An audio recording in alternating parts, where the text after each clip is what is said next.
اللہ کی اس نیک بندے کی سٹوری سن کر آپ ضرور حیران ہو جائیں گے۔ یہ ہے لیبیا کا عامر، جنہوں نے کئی سالوں سے ارادہ رکھا تھا کہ میں حج پہ جاؤں گا، اور پیسے جمع کر کے آخر کار ان کا ٹکٹ بھی ہو گیا۔ لیکن آگے ہوا کیا، لازمی دیکھیے، 2 منٹ دیجیے ان کو۔ عامر جیسے ہی حج کے لیے ایئرپورٹ پہنچا تو پاسپورٹ میں مسئلے کی وجہ سے ان کو جہاز میں بٹھانے سے منع کر دیا، اور تمام مسافروں کا نام لے لے کر سیٹوں پہ بٹھا دیے گئے، اور جہاز نے حج کی طرف اڑان بھر لیے۔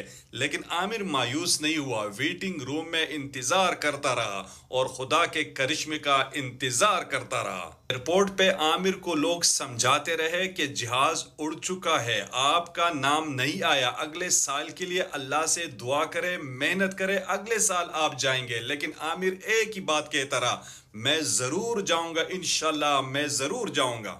ادھر رب کو کچھ اور منظور تھا۔ جیسے ہی طیارہ ہوا میں بلند ہوا، اچانک اس میں فنی خرابی آ گئی اور کچھ ہی دیر بعد اسی ایئرپورٹ پہ لینڈ کر گیا۔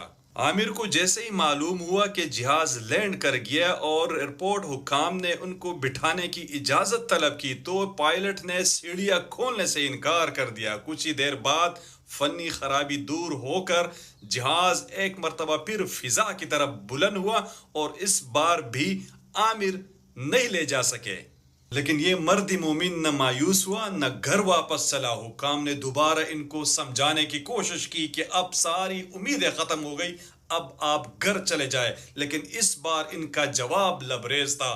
کہا کہ ان الطیارۃ لن تذهب بدونی وانہا ستعود، یہ جہاز میرے بغیر نہیں جائے گا، یہ پھر لوٹے گا۔ اور حیرت انگیز طور پر وہی ہوا۔ آدھا گھنٹہ جہاز اڑانے کے بعد ایک اور فنی خرابی کی وجہ سے اسے ایئرپورٹ پر دوبارہ لینڈ کر گیا، اور اس بار پائلٹ نے اسپیشل اعلان کر دیا کہ جب تک عامر سوار نہیں ہوگا میں جہاز نہیں اڑاؤں گا۔ ناظرین، یہ صرف کہانی نہیں ہے، یہ کل کا واقعہ ہے جو پوری دنیا میں رپورٹ ہوا، اور سعودی شاہی خاندان نے ان کو اسپیشل استقبال کیا، اور جب وہ حجاز مقدس پہنچا تو انہوں نے کہا الحمدللہ میں حرم پہنچ گیا ہوں۔